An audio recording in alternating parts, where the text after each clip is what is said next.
The Last Sip. It's launching April 15th on FSTV. Don't miss it. We're going to talk about it here tonight. I'm Kai Wright. I am from WNYC. I host a bunch of podcasts there, including the United States of Anxiety, which is our elections podcast. And I am here with Imara Jones, who is the creator, the founder, the brain behind, and the host of The Last Sip. Correct. Thanks for having me, Imara. Thanks for talking to me tonight. And in full disclosure, like, we know each other. So we know each other. We go way back. We go way back. This is very, very, informal. And I have to apologize because I'm looking at the Facebook live feed, and we are doing sort of two cameras, one for Free Speech Television and one for imarajones.com. And one is fine and the other one's not. So just hang in there with us. Hang in there. It's more important what we're saying. Well, I don't know. We want to be able to see this. You got some real Wakanda greatness going on here. Yeah. So we want to be able to see that. But maybe you could take a photo of it. You can find it on Instagram. Actually, this is a piece from Imara NYC, not my brand, but it's a South African streetwear brand, and this is their stuff. They make Wakanda kind of stuff. So you can find them on Instagram and on Facebook too. All right. Well, they need to be paying for that ad. But in any case, well, look, this is all free, so we can give them free. If we had ads, Indeed. But do you have anything you want to advertise? United States of Anxiety. It's free too, so get on it. Wait a minute. You also have a new one. I have a new one. I've forgotten. Caught. New podcast from WNYC Studios. The Lives of Juvenile Justice. Check it out. It's out there. But that's not what we're here to talk about. We're here to talk about The Last Sip. Right. And the Wakanda thing is not incidental to the show, frankly. No. Tell us, what is The Last Sip for the people who have not heard about it yet? I don't know how you wouldn't. It's been all over the internet all day. But if you haven't heard about it yet, what's The Last Sip? So The Last Sip is an upcoming April 15th, 9:30 in the morning on Sunday. We're going to be a Sunday news show, so you can look at us before you start your week. And the entire point of the show is to examine news events through the lens of historically marginalized communities, specifically communities of color, communities that focus on women, communities that are queer. Because in my thought, and I know in yours as well, that's where the future is. That's where the future is created. That's where America is headed. That's where innovation has always come from our society. That's where the solutions of whatever we're going to build next.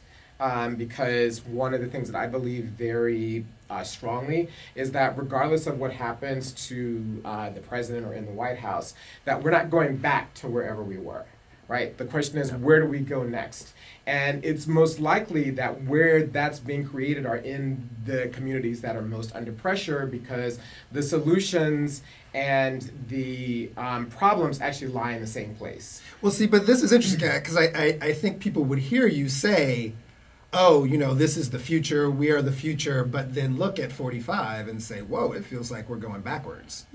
And I guess what you're arguing is that The Last Sip is a place where we are not going to talk about going backwards. Why wouldn't I look out at what's happening right now, ever since the election, and say, the deportations are up. Right.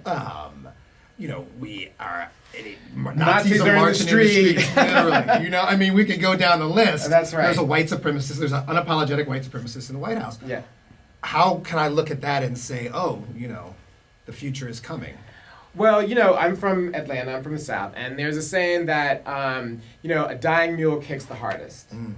So, I look at, if you just look at where things are headed, sort of like, the last gasp of the old order in Europe manifested itself in World War I, right? You can have these, you can have these sort of cataclysmic events that appear as if they're undermining the progress, but they're actually the last sort of backlash of reaction. And I think that the only way we're going to have hope in the future is to have something to fight for. Right? Normally, social change doesn't only come when people are under pressure. This is a historical note. Social change comes at those moments where people also have a vision of what they're fighting for. Right. So the question is, what are we fighting for? And have some change to there's it. That's right. And there's not enough dialogue about where we're going.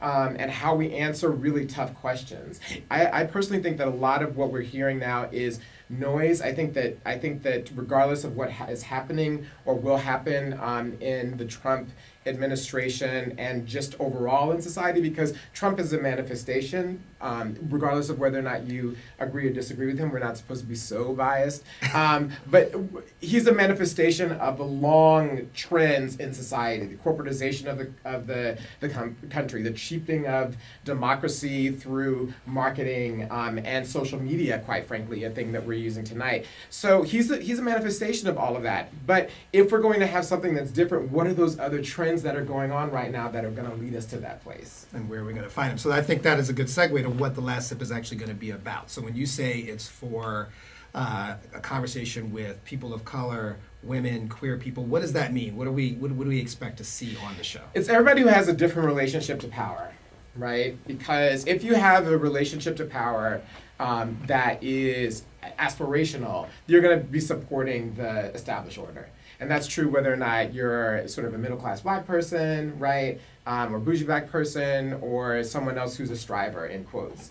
You have a different relationship with power, you're going to support the order. So, but if you have a different relationship with power, and it doesn't only have to fall within the parameters that we're talking about, what are you doing to build and to create? So what we want to do specifically in our half an hour is to choose 3 leading topics from that week and then examine them through the prism of these communities that we're talking about. And regardless of what's happening, we want to talk about what the solutions are to those problems. How are people working on those particular issues? So for instance, if we've been on during the school shooting, there are places that have brought school shootings down. What have they done? What are they doing? Those are overwhelmingly local programs. They're not national. They don't have scale. They don't have a lot of money. But they're doing something right. So let's bring them on. Let's talk to them. Let's hear what they're doing right. And let's use our show as a forum to be able to connect them with other like-minded people that want to do the same thing. So one of the things that I have always loved about you, and that your new audience is going to love as well, is my shade. Well, there's your shade, and the shade employed across a breadth of issues. Right. The range that you have. Correct. So I wonder if we could play a little hot questions, a little what's in the news today, and get your quick take on each of them. Okay. So Bernie Sanders let us in today. We had, yes. He was holding a town hall, I believe. On FSTV. On FSTV. Our home. Bernie Sanders, future of the Democratic Party, or something else? I mean, it's hard. Here's one of the things I think about Bernie Sanders, and what I think is really interesting. A lot of his solutions were radical 5 years ago. Right, 7 years ago, 10 years ago. They're not radical anymore. Meaning that a lot of people agree with it at this point. Not only that, but the systems that we were trying to shift in a democratic socialist way are so broken, are so atrophied that having cheaper prescription drugs for everybody just isn't going to cut it when it comes to healthcare. Right? That a lot of the answers that Bernie Sanders has were for a world that's quickly leaving. And so the question I'm most interested in is what is next. I think his critique, what Bernie Sanders does really well is the critique. His critique is spectacular. Like I've heard him speak before, and I was at the People's Summit earlier this year, and his critique is rapturous. Like you are in it. But sometimes the solutions don't match the scale of the critique. And that's what I find interesting about Senator Sanders. And he becomes a sort of reformist Democrat in the end in terms of what is on the table. What's on the table, right, isn't radical enough. Like, when you have to have, so for instance, on affordable housing, we need big ideas, right? So what about radical land granting that is only used to borrow against the value of the land to build the property that we then only sell or rent at cost? Like, and how do we do that on a national scale? Like, we need stuff like that. Yeah. Like big different ideas. It can't be like, well, we have to have like Medicaid for all. Like the entire way that we approach healthcare in the system is wrong. We pay people to treat people when they're sick. Well, what if we totally reform the system and we make it incentivized to keep people well and we keep everybody well? I mean, right? to be fair, that's a little bit of what Obamacare was supposed to do. It was supposed to do, but like a lot of other things, because it was trying to operate within the existing paradigms, it was so convoluted that it could easily be gummed up and fall apart. All right, so healthcare. Okay. Back to Wakanda. Favorite scene in Black Panther and why? Whoa, that's a good question. Okay, besides M'Baku, who's like, who did something, yeah, you don't have the same effect. But it was really good. That would be the shade that we discussed. Correct. What is my... Actually, one of my favorite moments is not what people are going to think. Like, all the fight scenes and the women fight scenes are great.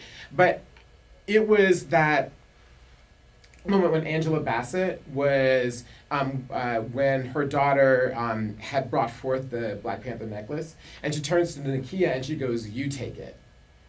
Right? Like, understanding, again, that what I've spent my entire life upholding, building upon may be gone, that there's a higher value that I'm willing to serve, and I'm willing to totally break with tradition to break that. And also the fact that, like, even as a woman who shouldn't have power, she exercised power, right? Like she knew that she had authority in that situation in all ways. So I liked that scene because that was someone who was had lost her husband, had lost her son, but had the presence of mind to be able to push something when it looks like it was over and move on to something else. And that's kind of what we all need to be doing.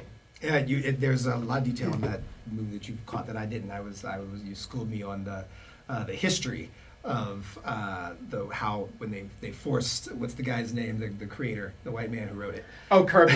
when they forced Kirby to put white people in the original comic, that he wrote them in as the Klan. That's right. That's right.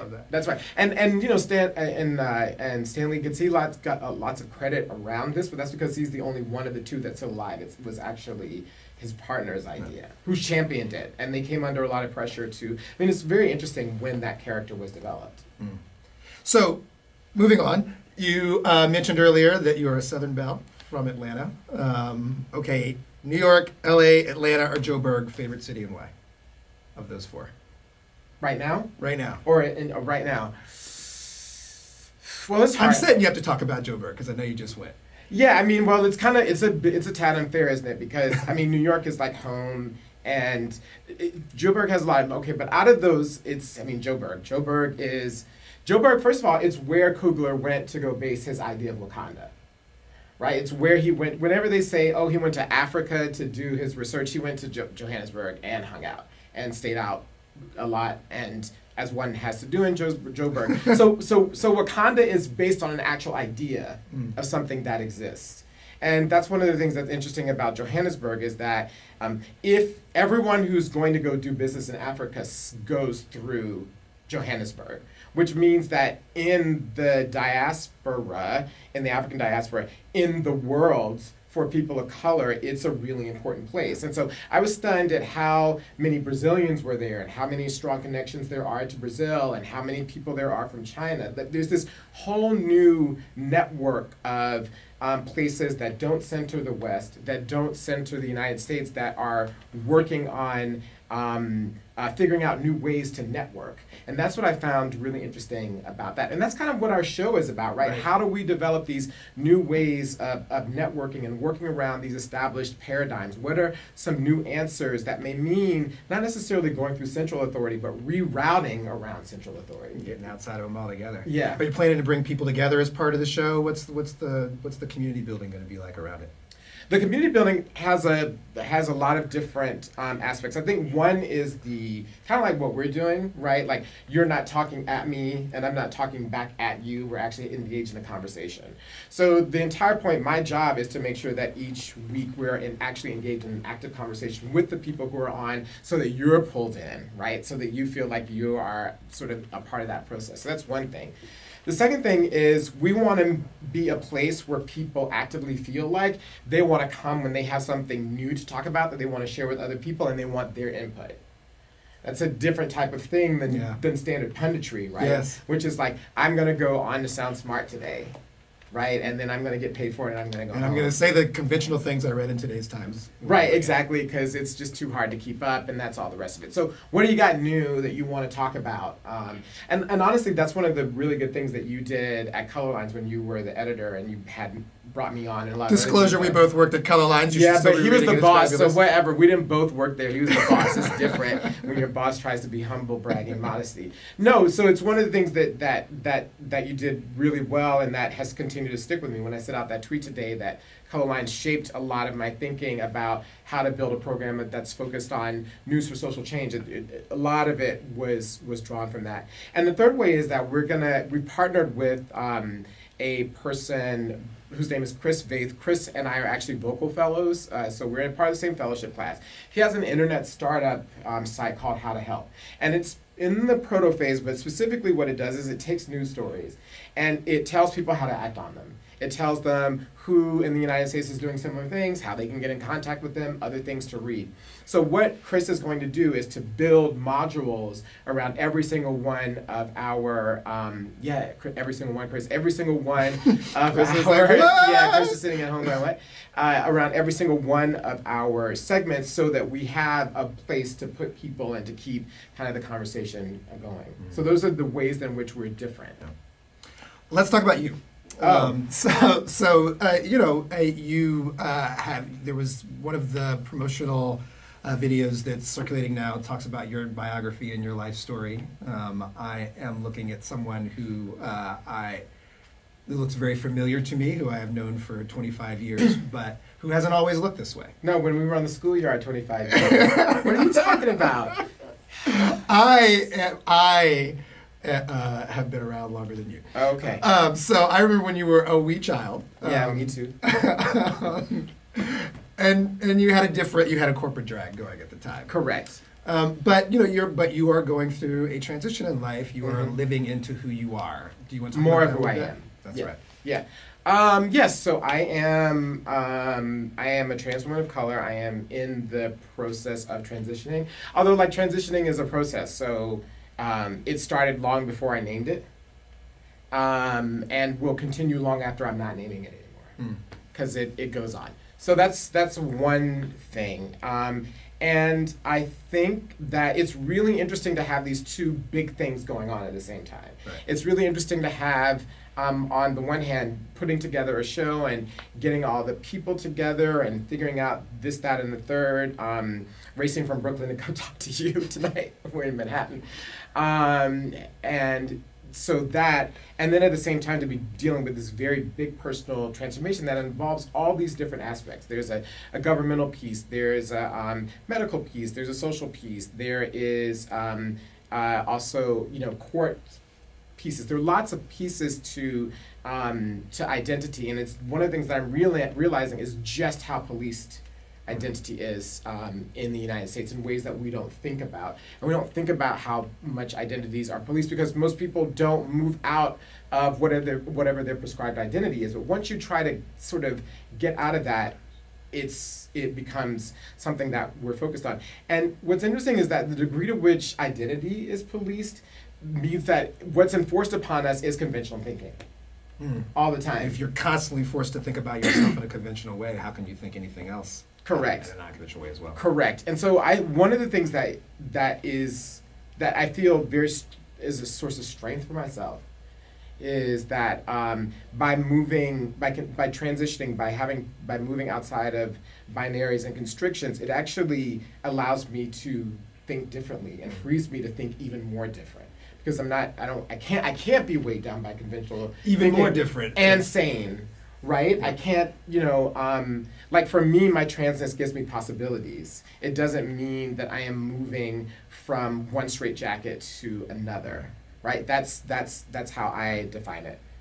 And as you said, you're doing both of these big things are happening in your life at the same time, and Correct. as a consequence, as you develop your identity, you're doing it quite publicly. And I wonder about that and what, if anything, that means. How do you mean?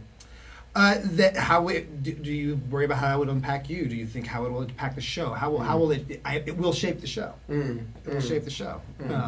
how do you think, what do you think you'll bring to the show as a consequence of that? Yeah, I mean, I think that one of the things that it does is because I don't have to put any energy into myself and not being myself, right? I'm actually free to be more of who I am. So it actually pushing me to be more authentic, and that's easier. Right. So even as I have to go through stuff that's public, it's actually easier because I just have to be me. It's also a giant welcome sign, I would argue. To yeah. the world, for all of us who don't feel like we are the thing that we're conventionally supposed to be. Yeah, and the whole thing, the identity is funny in these paradigms because one of the things that happens is that we're always one of the things that we're always taught is to trade off parts of ourselves for acceptance, the idea of acceptance, right? So what we are taught to do is to be in conflict with ourselves immediately, and somehow that's an okay thing. Now, we don't want to raise sociopaths and psychopaths, so to the degree that you want to go out and do terrible things to other people. Well, yeah, you rein yourself in just a little bit. Yeah, you ought to be in conflict with yourself, correct? But if that's not you, then it's problematic. And one of the things that I feel very much about this time is that in order for us to create the thing that we want to live in, because that's the only thing, right? We're either going to live in chaos and darkness, or we're going to find a way to do something better. Those are the only two choices that we have, right, in this moment. That in order to go and do that, to create the next new thing, what we have to do is to be more of who we are. That's the only way that it's going to happen. This idea that we're going to trade off parts of ourselves, growing up, you grew up black and middle class, it's the whole thing of there's certain ways that you have to behave because if you behave those ways, then you will be able to get a job and you'll be able to live in a certain place. The sun will shine and the riches will come. That's gone, right? That's gone. That's gone for a lot of different reasons. It's gone. So what that means is that in order for us to build something that's new and authentic and that works and that puts human well-being at the center, we have to be more of who we are. I suspect the answer might be the same, but I'm going to ask you anyway. From your years in corporate drag, you've worked in the White House. Yep. You have worked at the upper echelons of one of the largest and most important media companies in the history of the world. Correct. You have been quite adjacent to power. Right. At a time when you were, I don't want to put words in your mouth, but in which you were, to some degree, trying to live the convention you were supposed to have. Correct. What, if anything, came from that for you? What, if anything, did you learn from those days close to power that we all should have now? Maybe it is the fact that we just can't be obsessed with it, but what do you take from those years? Or do you leave it all? I think a couple of things. I think one, because I was trying at that time to live my life as a man, I never quite felt comfortable in it because that's not who I was, right? So there was always, I could do it and I did really well, but there was always a way in which it didn't work for me, right? And which I always felt, no, this is fundamentally because our structures of power are very much tied to gender. And I really think that people should understand that one of the reasons why we need to have women-centered systems is because that's the only way we're going to be able to get to new stuff, because existing paradigms center men and masculinity and domination and hierarchy and aggression and destruction as opposed to construction. And division and a whole host of other things that go on with that. And so for me, that never quite felt right, which is why I think I felt okay always stepping back from it and having a different relationship with it. But I think that one of the things is that they don't necessarily know any better than you. And I think that that's one of the things that I learned and that I know. And it's one of the reasons why I'm not awed by people who have accumulated a whole lot. Or, although I want some, or sit on power of whatever kind. Exactly. Because there's so many ways in which they don't know any more than your abuela. No. And it has made you, I would argue, quite an astute student of power in general, which I think for the conversation you want to have and that we are going to be having all together here at the Last Sip is going to be important in these times. Yeah, and I think that the other thing about is that with the whole notion of power, that One of the things that's happened in institutions, and I don't know why, but there used to be at least a modicum of the idea that the things that we operated in were supposed to work for us, right? That our schools were supposed to work for us, that our neighborhoods were supposed to work for us, that things were supposed to work with an idea of people being at the center of them. There was a conceit at the very least. At least, but in some at certain points in time there were, right? Not wholly, not exclusively. There are huge problems. I don't believe that we ever had this idealistic past or ideal past, but I think that one of the things that's important now is that systems don't make any pretense that they care about you. They don't make any pretense that in any way that they should be offering you something other than the bare minimum of what they need to offer you in order to accrue you fill in the blank, right? It's money or it's power. That people know that. They know that you go to a hospital and the most important thing is that they're racking up the bill and that you could lose your house, right? That your health actually is way down the list. Way down the list, for example, and in schools and in a whole host of other things. And that just underscores for me, that's right now is what is at the core of power. Like we have gotten to the Wizard of Oz idea of power, where what's at the center is this really small person that's just trying to hide their insecurity. And therefore, that emptiness is something that we actually have to fill with our own values. What do you want to leave people with? It's April 15th is coming. 15th. We can remember it because it's tax day. April 15th is coming. Our appetites are lit up and wet. What do you want to leave people with tonight? I think that we can do news differently. We can have community differently. We can have community that doesn't only believe, as Andy Lack said, who's the president of MSNBC, and it shows why why it's changed in a certain way, that typical news establishments are pillars of the establishment.